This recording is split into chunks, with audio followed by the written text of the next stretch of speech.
you have a burning question? Okay. Now, this is something that I've never asked you before, ever.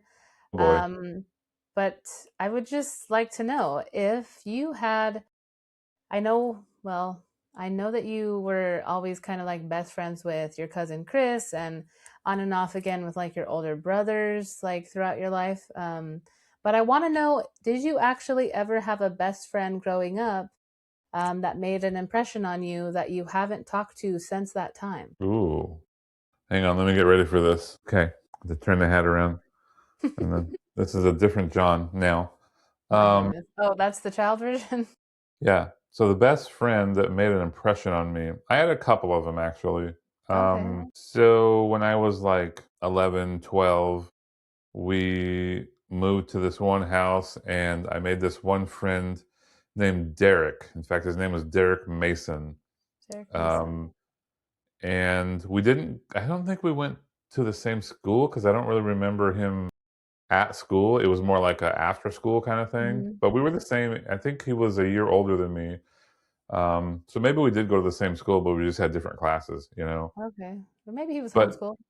yeah, and he was just like, 10 houses down, and I would go to his house a lot, and he had a computer, like a Commodore 64, and we always played like computer games and stuff.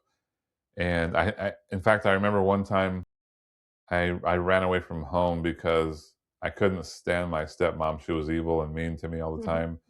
Mhm. And he had a really big closet for some reason. And I like, we put a sleeping bag in there and I just kind of like stayed in his closet. And, it was kind of like an ensuite, if you will. Mhm. And I probably stayed there for like 1 or 2 days until I went back home. And, Wow. I didn't want to get him in trouble because he didn't tell his parents that I was like chilling in his closet either, which at now sounds kind of funny.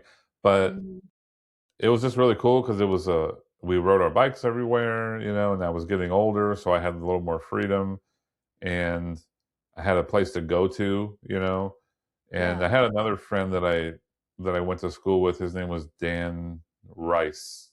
Yeah, Dan Oh, Rice. nice. He lived a lot further away. Like I had to pedal my ass off to get to his house.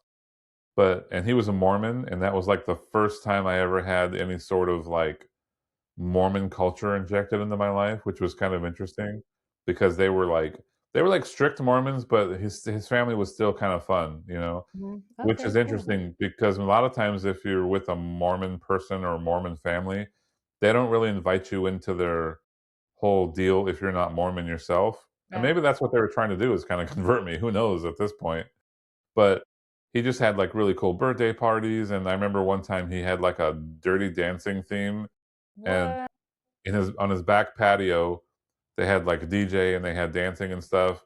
And I was just sitting there, and I was probably 12 or 13 years old. And there was this really cute girl that I kept looking at, and she actually came up and asked me to dance. And I was like, "Holy shit!" First of all, I don't know how to dance, but it was just a slow dance, so it was like "Hungry Eyes" or whatever the song is in Dirty Dancing. Yeah. So we danced, and I thought I was the shit. I was like, "Oh my god, this is gonna go somewhere. It's gonna be my future wife. I'm gonna have kids with her." And then we got done dancing and then never saw her again. So, yeah, that never went anywhere. We never had kids together. Oh my gosh. But it was a fun time. It was a fun friendship, and I Mhm. don't really talk to Dan or Derek anymore. I tried to contact, both of them, I don't know, 5, 6, 7 years ago, and Derek kind of wasn't very receptive to it. Um, Oh. I think we may have split kind of on not so great terms, but it seems like he Oh. kind of held on to that for some reason. Mhm. And Dan was just kind of like aloof,